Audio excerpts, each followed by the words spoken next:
மாண்புமிகு உறுப்பினர் இனிக்க விருதுகிறார்.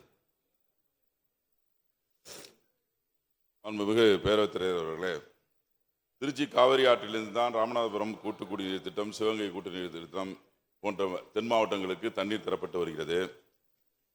என்னுடைய திருச்சி கிழக்கு தொகுதி சட்டமன்ற தொகுதிக்கு உட்பட்ட பகுதிகளில் பொதுமக்களுக்கு சரியான, அதாவது 1 மணி நேரம் வழங்கப்படுகின்ற சூழ்நிலை இப்போது 45 நிமிடமாக குறைக்கப்பட்டிருக்கிறது.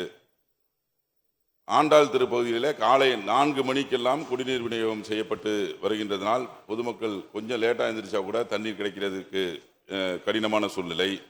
எனவே வரகநெறி, கல்பாளையம், சந்தனபுரம் ஆகிய பகுதிகளில் குடிநீர் தேவையினை பூர்த்தி செய்கின்ற வேளையே மேல்நிலை நீர்த்தேக்க தொட்டி அமைத்து அந்த குறையை நிறைவேற்றி தர வேண்டும். அதுக்கு இந்த ஏற்கனவே அமைச்சர் அவர்கள் கூட்டம் நடத்திய போது இதே கோரிக்கையை நான் வைத்தேன். எனவே அந்த மேல்நிலை நீர்த்தேக்க தொட்டி அமைத்து தருமாறு இந்த பட்ஜெட் தொடரிலேயே அதற்கான நிதி ஒதுக்குமாறு மாண்புமிகு அமைச்சர் அவர்களை தங்களின் வாயிலாக கேட்டு அமைகின்றேன். மாண்புமிகு அமைச்சர்.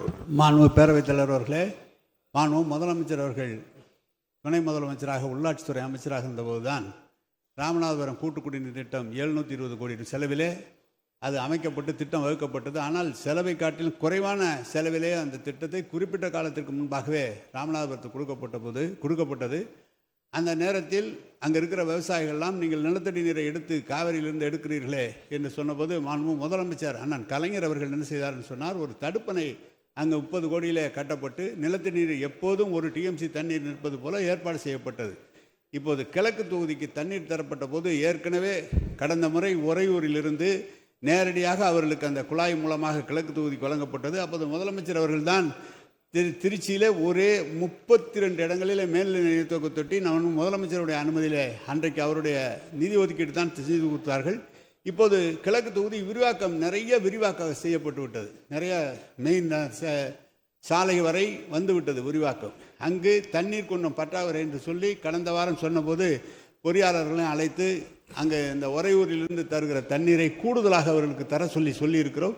எனவே அதை மாண்புமிகு உறுப்பினர் சொன்னதை கவனத்தில் கொண்டு அதிகாரிகளுக்கு தக்க அறிவுரை வழங்கப்பட்டு தண்ணீர் பொதுமக்களுக்கு நல்ல முறையில் வழங்குவதற்கு அனைத்து நடவடிக்கைகளும் எடுக்கப்படும் என்பதை தெரிவித்துக் கொள்கிறேன்.